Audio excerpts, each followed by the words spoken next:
Hello and welcome to Insight. I'm Wendy Brokaw. And I'm Louise VanNatta. And we are welcoming back the very first guest we ever had on Insight. Yes, her name is Alison Kelley. She is the Executive Director of Liberty House.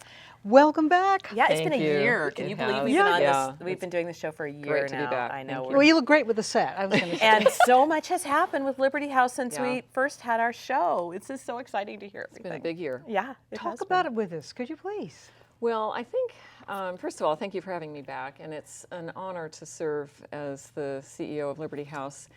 The first thing I'd like to say is that none of us are happy with the types of risks and harm in this community for children. I think there are many leaders in this community. We want a healthy, safe, thriving community so that our children can be safe and thriving. And so Liberty House is there to provide services for those children who really are in harm's way. And the reason that we had to enter into an expansion campaign is that there was so much need, more than what we could handle. And we're talking about it, for maybe those who don't know, is Liberty, children that have been abused or they've been neglected, or abused. And Liberty House's full name is Liberty House Child Abuse Assessment Center. And your mission is to do what? Our mission is to provide assessment, guidance, and support for children referred for concerns of abuse or neglect. And so that involves 3 core services: a forensic interview, a medical checkup, and support for the family. And we only provide what each child needs. We custom tailor our services for each child. And what's very exciting, we've reached out to the community and asked what would be helpful, how can we be a better resource for the community? And we've been encouraged to develop mental health services, and so we're in the process of doing that as well. That's so exciting. How would that look? What are the ideas that you're thinking about? Well, when parents need to bring children for services, for assessment to be seen by our specialty medical providers, that's really challenging sometimes just to get to appointments. So what it would mean is that they would be able to bring their child back to the very same place in a very safe, welcoming, child-friendly environment for those follow-up supportive services if their child's not already engaged with a therapist. Oh, and that's very supportive and encouraging, I'm sure, for everybody, because it's now a familiar, comforting place. Yeah. Oh, and you've worked so hard over the years to make it and keep it that way. We have.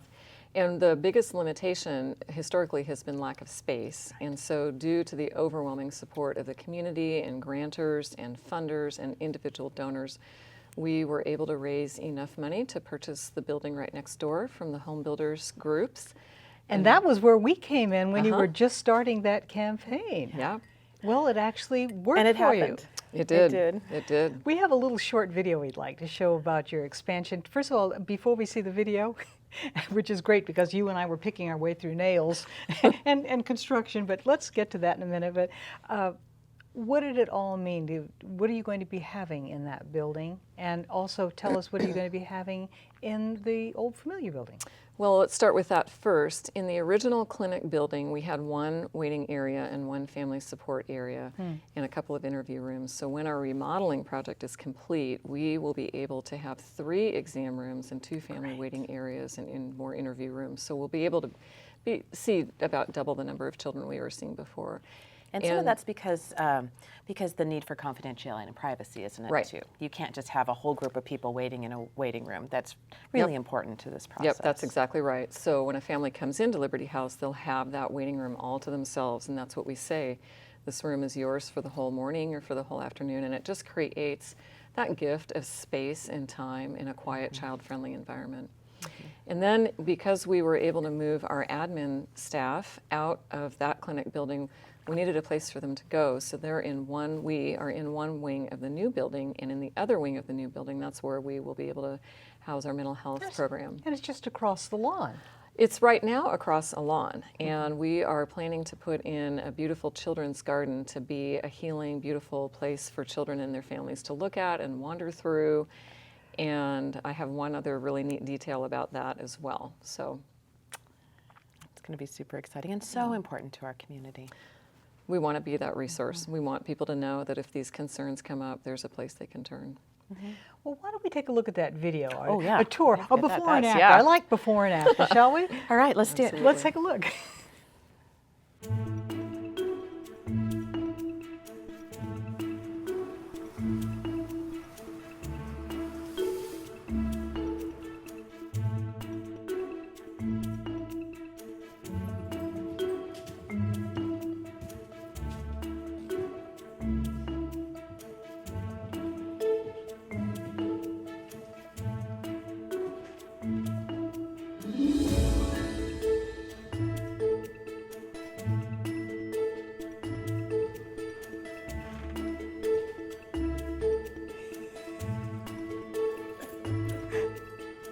All right, so remember this room? This is the newly repainted and new flooring in the family waiting area, and I'll just walk through here. So just a week ago, we had construction materials all over this room, and now we have this beautiful flooring and newly painted walls and carpeting, and this will be the front entrance for people when they come in to talk to the receptionist. So the room that we are in is a family waiting room, and this is the first room that many children and families see when they come to Liberty House. It is, as you can see, it's just a very inviting place for families and children to wait while they're getting ready to meet with our team. We have lots of toys, and a lot of what you're seeing here has been donated by members of the community. This is in our newly remodeled wing of the original clinic building.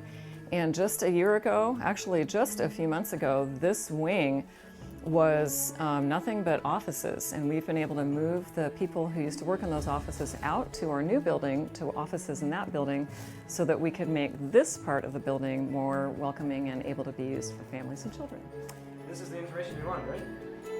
Okay, awesome. Bye. Oh goodness, so much What a progress. change. It's been a big So year. much progress. It's been a wonderful year. I'm delighted, but I'm not happy about the fact that your services, there's a need at all. Are in such high demand. Yeah, such In- high demand. In both Marion and Polk counties, the two counties that we serve, many people don't realize that we have over 8,500 calls to the child abuse hotline every year. And of those, over 1,100 cases are confirmed cases of abuse or neglect, and we think that might be under really what the true number is. So at Liberty House, historically, we've only been able to see 300 or 320 children, and recently we've seen, in the past year, we saw over 400 children, and we're on track to see over 500 children. And what that means, that can really mean the difference between life and death. Children who are able to be seen by a provider who can help share information with the authorities to help them be safe. And it kind of chips away at the long-term mental health, recurring abuse problems that we could see in our community if you weren't there to take care of our kids. We want people to be able to break the cycles. We want children to so come much. plant flowers in our new garden and help create a beautiful space for other children. And sometimes it's helpful for children to hear that other children have had experiences just like they have, and they are also in the process of getting to a place where that doesn't hold them back from being who they want to be. Absolutely. How can the community help? It was a big help with the building campaign. How It can we was. continue to help? We love our volunteers. Volunteering is always a wonderful way to get involved. We do have a website, so I would encourage people just to visit our website, and there's usually a wish list posted, and just great. other ways to get involved. Tours, we really invite people to come on tours, and just call us if they have any other information, or if they want to bring people on a tour but they can't make the ones that we've set up. We'll schedule a tour, a private tour especially for groups. Great. I love the idea of a garden. And website is LibertyHouseCenter.org. libertyhousecenter.org, and phone number is 503-540-0288. Yep. And I know you have an active Facebook page. There's lots of great tips and important pictures, and such an important role you all play in the society. Thank you so much. Well, thank you. We'll have to have you back. Oh yeah, That would be great. Yeah, and we want to just see all the great progress you have with your garden. You should Maybe really we'll come down. And, I think, again, the thing I would think about is just everything we can do to love and support the children in all of our lives. That is important. And we have wonderful families in our community and wonderful leaders. And let's, just stay focused on the big picture. Let's build a healthy, thriving community. Let's do it. Thank you, Allison, for coming Oh, back. We Alison, appreciate thank you so much. Thank you for having me. And thank you for joining us today on Insight. it. And we'll see you next time.